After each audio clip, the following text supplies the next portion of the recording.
चुड़ैल के भूतिया परिवार का रमजान। और जनाब, कहाँ जा रहे हो? अरे 2 दिनों बाद रमजान का पाक महीना शुरू होने वाला है, बस उसी के लिए खजूर लेने जा रहा हूँ। अल्हम्दुलिल्लाह। चलो भाई, हम भी रमजान की तैयारी में ही लगे हुए हैं।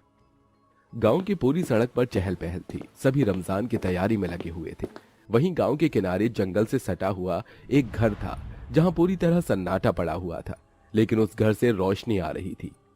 ओ मेरा बेटी, सुना तूने? फिर से रमजान आ रहा है। काश कि इस बार हमारा खुदा हमारी भी पुकार को सुन ले।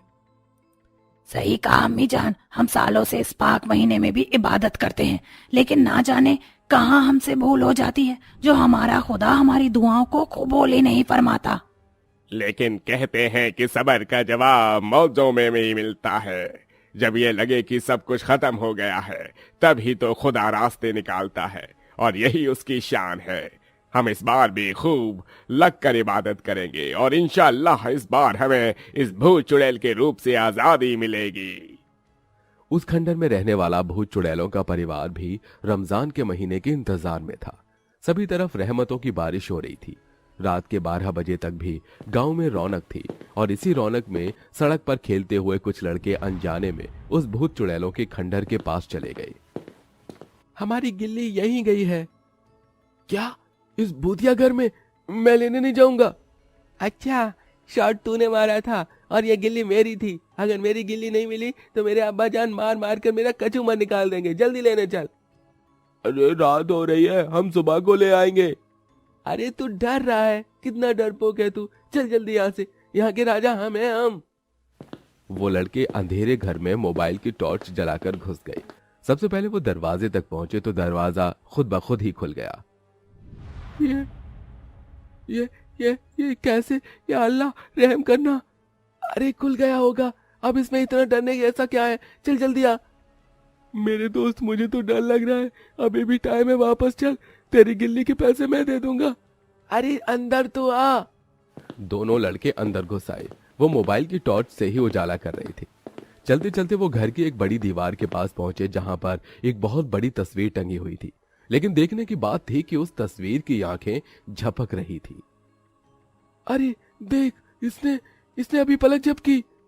अच्छा, और कुछ तो नहीं किया ना इसने? अरे तू इधर को टॉर्च तो कर।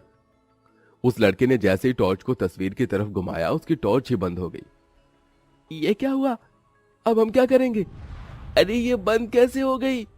अचानक ही उन दोनों को पायल जैसी आवाजें आने लगी, जैसे कि कोई उनकी तरफ को आ रहा हो। ये यहाँ हमारी सेवा कौन है? सामने आ, मैं नहीं डरता। पीछे मुड़कर देख। दोनों ने जैसे ही पीछे देखा तो उन्होंने जोर से चीख मारी। पीछे हाथ में लालटेन लिए एक चुड़ैल खड़ी हुई थी। चुड़ैल, भाग भाग। ऐसे कैसे? अब आए हो तो हमें अपनी खातिरदारी भी करने दो। ये लड़के जैसे ही भागे, उन्हें सीढ़ियों से अपनी कमर तोड़कर उतरती हुई एक बूढ़ी चुड़ैल दिखाई दी। बचाओ! वो दोनों लड़के डर की वजह से जमीन पर गिर पड़े, और गिरने के बाद जैसे उनकी नजर छत की तरफ को पड़ी, वहां उन्हें 3 भूत छत से चिपके हुए दिखाई दिए, जो तेजी से नीचे ही आ गए। अरे वाह, बड़े दिनों बाद जवान खून आया है। ले चलो इन्हें, 2 दिन बाद सहरी में इनके ही गोश्त से बना कोरमा खाएंगे। ये अब्बू जान। वो दोनों ही लड़के दहशत की वजह से बेहोश हो गए थे। भूतिया परिवार ने उन्हें उठाया और कोई नहीं जान पाया कि उन्होंने आखिर उनके साथ क्या किया। ऐसे ही सालों से सिलसिला चला आ रहा था। गांव में कोई भी उस बड़ी खंडर हवेली के पास नहीं जाता था, और अगर कोई भूल से वहां चला जाता था तो वो कभी भी जिंदा लौट कर नहीं आता था। ऐसे ही अब रमजान आ चुका था। रमजान की धूम और दिन में अलग सी ही रौनक थी, और सारे मुसलमान रोजा रखे हुए थे। ऐसे में चुड़ैल के परिवार ने भी रोजा रखा था। मुझे उम्मीद है कि इस बार हमें इस भूतिया रूप से आजादी मिलेगी। चलो अम्मी जान, अब्बू, फरमान बेटा और हुमेरा, सभी आ जाओ, इबादत का वक्त हो रहा है। आज अपने सूखे लबों से ऐसे दुआ मांगना कि वो सीधी अर्श तक जाए और हमारा बुलावा आ जाए। भूत चुड़ैलों ने जैन मास पर बैठकर इबादत की और खूब दुआ मांगी। ऐसे ही मगरिब का वक्त हो गया और हर घर में रोजा खोलने के लिए दस्तरखान सज गया। लोगों के घरों में दस्तरखान पर शरबत, पानी, खजूर और फलों की चाट वगैरह थी। वहीं भूतिया परिवार में भी दस्तरखान सज गया। उन्होंने भी रोजा खोलने के लिए खून और मांस को सजाया हुआ था। हर एक मुसलमान का हाथ उस वक्त दुआ के लिए उठा हुआ था, फिर चाहे वो इंसान हो या कोई और मखलूक। इस वक्त मांगा हुआ कभी जाया नहीं जाता, इसीलिए जी भर कर मांगो। सभी ने दुआ की और अल्लाह के घर से पैगाम आते ही सभी ने रमजान इफ्तार किया। ऐसे ही सिलसिला जारी था और अब लगभग आधे रोजे होने को आए थे। एक शाम जब बस अजान होने ही वाली थी, एक बच्ची भागती हुई भूतो चुड़ैलों की हवेली में आ गई। उसके पीछे पीछे उसकी अम्मी भी थी। अरे निदा बेटा, वहाँ मत जाओ, इधर आओ, अजान होने ही वाली है। नगमा ने ध्यान नहीं दिया और वो गलती से उस हवेली में घुस गई। अचानक उसके अंदर आते ही दरवाजा बंद हो गया। या अल्लाह, ये कौन सी जगह है? निदा बेटा। उसकी बच्ची भाग गई थी। नगमा उसे ही ढूंढने लगी कि तभी उसे अपनी बेटी दिखाई दी जो एक कमरे में जा रही थी। निदा बेटा। अपनी बच्ची के पीछे पीछे नगमा भी उस कमरे में घुस गई और अंदर उसने जो देखा उसे देखकर उसके होश गुम हो गए। अंदर भूतिया परिवार बैठा हुआ इफ्तार की तैयारी कर रहा था। तू कौन है और इस वक्त हमारी हवेली में क्या कर रही है? लगता है अल्लाह ने हमारे इफ्तार के लिए इफ्तारी भेजी है। अल्लाह के लिए मुझे माफ कर दो, मैं तो अपनी बच्ची के पीछे पीछे आ गई थी। तू भूतों चुड़ैलों से माफी की उम्मीद लगा रही है? कितनी सीधी है तू, जरा उधर देख। मुझे जाने दो। नगमा ने रोते हुए दीवार पर नजर डाली तो उसे अपनी बेटी लटकी हुई दिखाई दी। निदा, मेरी बच्ची। दर्द हो रहा है अपनी बेटी को देखकर। अभी और होगा जब हम इसके खून का जूस बनाकर पिएंगे। अल्लाह के लिए हमें जाने दो, मेरी बच्ची को छोड़ दो। रमजान का महीना तो खुशियां बांटने और नरमी से पेश आने का महीना है। सिर्फ भूखा प्यासा रहकर इबादत करना ही मकसद नहीं है, हमें हर किसी से नरमी से पेश आना चाहिए। इस महीने तो सारे दिलों के मैल धुल जाते हैं। अरे जब बड़े बड़े गुनाह करने वालों को अल्लाह माफ कर देता है तो तुम भी हमें माफ कर दो ना, तुम्हें अल्लाह का वास्ता। नगमा की बात सुनकर सभी भूत चुड़ैल शांत से हो गए और घर का सबसे बड़ा भूत दीवार पर टंगी बच्ची को उतारने लगा। नगमा डर गई, लेकिन ये लो अपनी बच्ची और यहाँ से चली जाओ। ये महीना नरमी का है और हम नहीं चाहते कि इतने पाक महीने में हम किसी का दिल दुखाएं।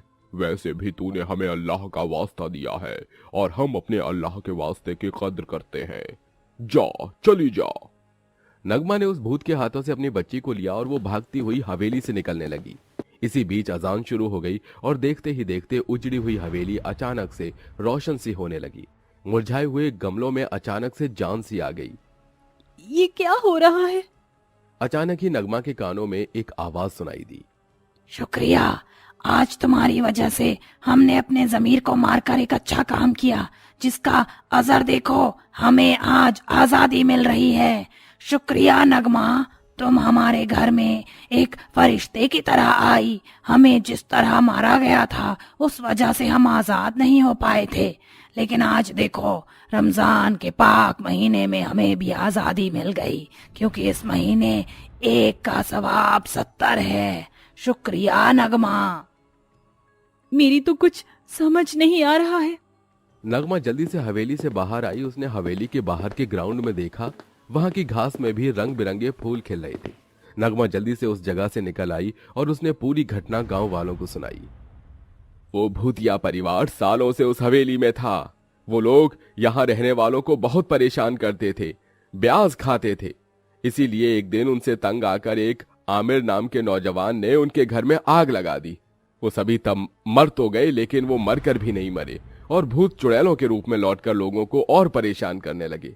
लेकिन नगमा ने आज हम सभी को उन बलाओं से छुटकारा दिला दिया है। बस सब अल्लाह का करम है, उन्होंने मुझे जरिया बनाया, वरना मेरी क्या मजाल। आज उन शैतानों के टलने की खुशी में शाम को सभी की इफ्तारी मेरी तरफ से। भूत चुड़ैलों के जाने की खुशी में मुखिया ने सभी को इफ्तार की दावत दी और उन भूत चुड़ैलों की हवेली को बंद कर दिया गया। अब सब कुछ ठीक हो चुका था और अब गांव में फिर कभी उस भूतिया हवेली के आसपास कोई घटना नहीं घटी।